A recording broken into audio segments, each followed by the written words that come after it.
नमस्कार, मैं हूं अंकिता। स्वागत है आपका हमारे इस खास पेशकश में। आज हम आपको लेकर चलेंगे आस्था और अलौकिकता के एक ऐसे संगम पर जहां देवी की शक्ति सिर्फ पत्थरों में नहीं बल्कि लाखों जीवों में वास करती है। हम बात कर रहे हैं राजस्थान के बीकानेर से कुछ ही दूरी पर बसे देशनोक की, जहां स्थित है करणी माता का अद्भुत मंदिर, जिसे दुनिया चूहों वाली देवी के मंदिर के नाम से जानती है। एक ऐसी जगह है जहां श्रद्धा का हर कण एक रहस्य को समेटे हुए है।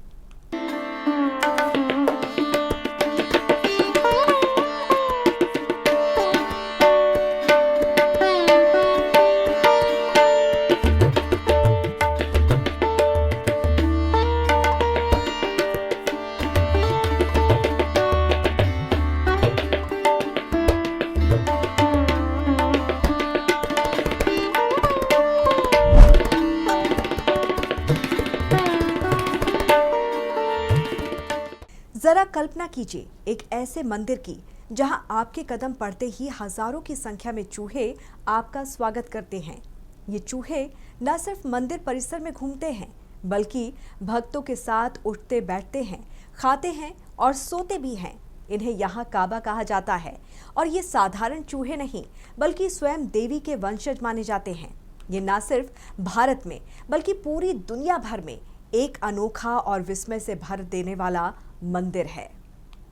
करणी माता मंदिर के नाम से मशहूर यह मंदिर बीकानेर में सबसे ज्यादा पर्यटकों के आकर्षण का केंद्र बना है। यह मंदिर करणी माता को समर्पित है, जिन्हें स्थानीय लोग देवी दुर्गा का अवतार मानते हैं, जो हिंदू धर्म में सुरक्षात्मक देवी है। करणी माता एक हिंदू योद्धा ऋषि थी जो चरण जाति से थी और 14वीं शताब्दी में रहती थी। स्थानीय लोगों द्वारा बहुत सम्मान दिया जाता था और उनके बहुत से अनुयायी भी थे। जोधपुर और बीकानेर के महाराजाओं से अनुरोध मिलने पर उन्होंने मेहरानगढ़ और बीकानेर किलों की आधारशिला भी रखी। हालांकि उन्हें समर्पित कई मंदिर हैं, लेकिन बीकानेर से 30 किलोमीटर की दूरी पर देशनोक शहर में स्थित यह मंदिर सबसे ज्यादा मान्यता प्राप्त है। ये मंदिर प्रतीक है अहिंसा का। ये मंदिर प्रतीक है सभी जीवों के प्रति प्रेम और दया का। जी हाँ, इस मंदिर में हजारों हजार की संख्या में चूहे, जिन्हें मां करणी का ही वंशज माना जाता है और काबा के नाम से पुकारा जाता है।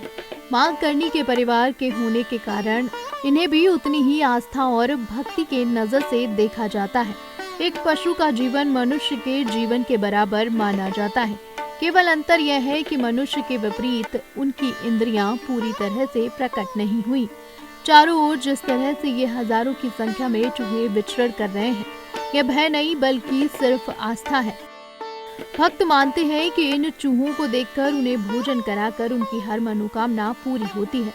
सदियों से चली आ रही ये परंपरा अपने आप में कई सवाल खड़े करती है, पर आस्था के आगे हर तर्क फीका पड़ जाता है।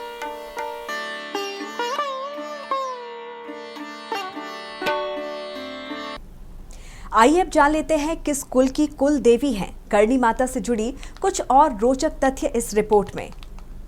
इस मंदिर में साल के दोनों नवरात्र में अच्छी खासी भीड़ होती है और माता के मंदिर को सजाकर उत्सव भी मनाया जाता है। इस मंदिर के बनने के पीछे कई रोचक कहानी है। इस मंदिर को 15वीं शताब्दी में राजपूत राजाओं ने बनवाया था। माना जाता है कि देवी दुर्गा ने राजस्थान में चारण जाति के परिवार में एक कन्या के रूप में जन्म लिया और फिर अपनी शक्तियों से सभी का हित करते हुए जोधपुर और बीकानेर पर शासन करने वाले राठौर राजाओं की आराध्य बनी। सन 1387 में जोधपुर के एक गांव में जन्मी इस कन्या का नाम वैसे तो रिगुबाई था, पर जन कल्याण के कार्यों के कारण करणी माता के नाम से इन्हें पूजा जाने लगा और यह नाम इन्हें मात्र 6 साल की उम्र में ही उनके चमत्कारों और जनहित में किए कार्यों से अचंभित गांव के निवासियों द्वारा दिया गया। रिगुबाई की शादी साठिका गांव के किपोजी चारण से हुई थी, लेकिन शादी के कुछ समय बाद ही उनका मन सांसारिक जीवन से उब गया। इसलिए उन्होंने किपोजी चारण की शादी अपनी छोटी बहन गुलाब से करवाकर खुद को माता की भक्ति और लोगों की सेवा में लगा दिया। और कहा जाता है करणी माता 151 साल तक जिंदा रही और 23 मार्च 1538 को ज्योतिर्लिंग हुई थी। उनके ज्योतिर्लिंग होने के बाद उनके भक्तों ने उनकी मूर्ति की स्थापना करके उनकी पूजा शुरू कर दी, जो कि तब से आज तक चली आ रही है। करणी माता बीकानेर राजघराने की कुल देवी है। कहा जाता है कि इनके आशीर्वाद से ही बीकानेर और जोधपुर रियासत की स्थापना हुई थी। करणी माता के वर्तमान मंदिर का निर्माण बीकानेर रियासत के महाराजा गंगा सिंह ने 20वीं शताब्दी के शुरुआत में करवाया था।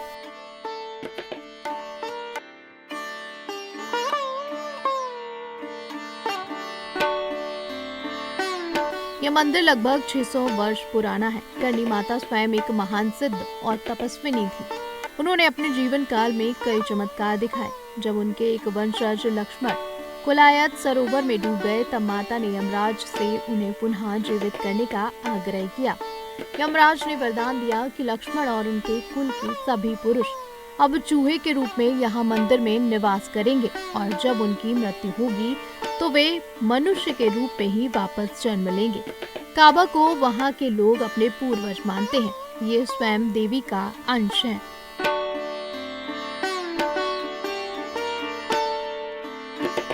यह सिर्फ एक कहानी नहीं बल्कि लाखों भक्तों की अटूट श्रद्धा का आधार है। माना जाता है कि इन चूहों से अगर कोई सफेद चूहा दिख जाए तो वह स्वयं करणी माता या उनके पुत्र लक्ष्मण का ही स्वरूप होता है। सफेद चूहे के दर्शन को अत्यंत शुभ माना जाता है और कहते हैं कि ऐसा होने पर व्यक्ति की सबसे बड़ी मुराद भी पूरी हो जाती है।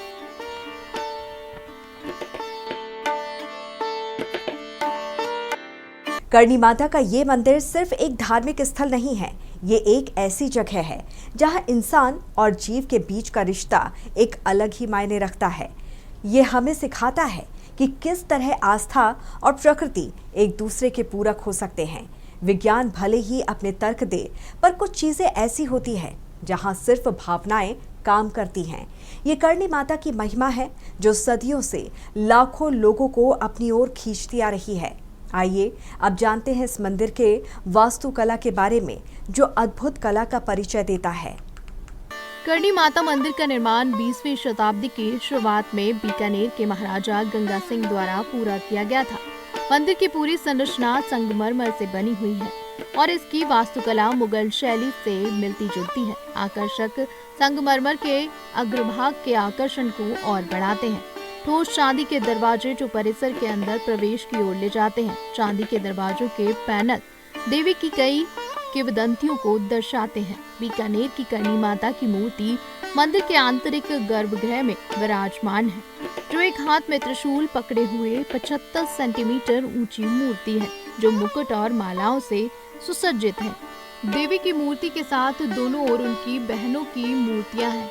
मंदिर का विस्तार 1999 में हैदराबाद स्थित करणी जौहरी कुंदन लाल वर्मा द्वारा किया गया था। संगमरमर की नक्काशी और चांदी के द्वार मंदिर में उन्हीं की देन है। इस मंदिर में संगमरमर के मुख्य द्वार पर की गई उत्कृष्ट कारीगरी, मुख्य द्वार पर लगे चांदी के बड़े बड़े दरवाजे, माता के सोने के छत्र और चूहों के प्रसाद के लिए रखी चांदी की बहुत बड़ी परात भी मुख्य आकर्षण का केंद्र बना हुआ है। यहाँ सिर्फ चूहों का शासन है, दिया जाता है भक्तों को स्पेशल प्रसाद। और अब बात करते हैं इस मंदिर से जुड़ी सबसे अद्भुत और रोचक बात की। जैसा कि हमने आपको कार्यक्रम की शुरुआत में भी बताया था, इस मंदिर में मौजूद चूहों के बारे में, जो कि अपने आप में बेहद अद्भुत घटना है। आमतौर पर अपने आसपास एक चूहे भी हमें परेशान कर देते हैं, लेकिन इस मंदिर के चूहे किसी देवदूत से कम नहीं हैं। इस मंदिर में रहने वाले चूहों की अपनी ही एक विशेषता है। यहाँ लगभग 25,000 चूहे हैं, जिन्हें इस मंदिर का देवदूत माना जाता है। इस मंदिर में सुबह 5 बजे मंगल आरती और शाम को 7 बजे आरती करते समय सभी चूहे यानी काबा अपने बिल से बाहर आ जाते हैं। इस मंदिर में खास बात यह है कि इस मंदिर में इतने सारे चूहे रहने के बाद भी यहाँ पर एक भी बदबू नहीं आती। साथ ही आज तक कोई बीमारी नहीं फैली। और सबसे बड़ी बात यह है कि इस मंदिर में भक्तों को प्रसाद चूहों का जूठा किया हुआ दिया जाता है। माँ को जो प्रसाद चढ़ाया जाता है वो पहले चूहे खाते हैं, उसके बाद उसे भक्तों के बीच बांटा जाता है। इन चूहों की चील, गिद्ध और दूसरे जानवरों से रक्षा के लिए मंदिर में खुले स्थानों पर बारीक जाली लगाई गई है। मंदिर प्रबंधन इन चूहों की पूरी देखभाल करता है। इनकी साफ सफाई का खास ख्याल रखा जाता है और भक्तों को भी हिदायत दी जाती है कि वे इन चूहों को कोई नुकसान ना पहुंचाएं।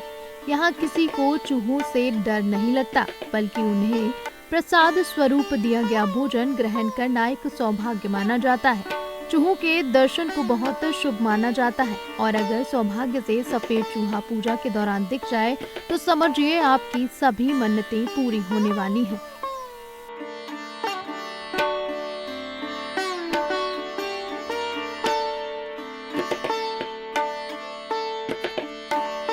तो ये थी देशनोक की करणी माता चूहों वाली देवी की वो अलौकिक कहानी जिसने आस्था और चमत्कारों की एक नई परिभाषा गढ़ी है।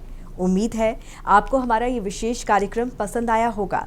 बाकी की ताज़ा तरीन खबरों के लिए जुड़े रहिए TNP न्यूज़ के साथ। नमस्कार।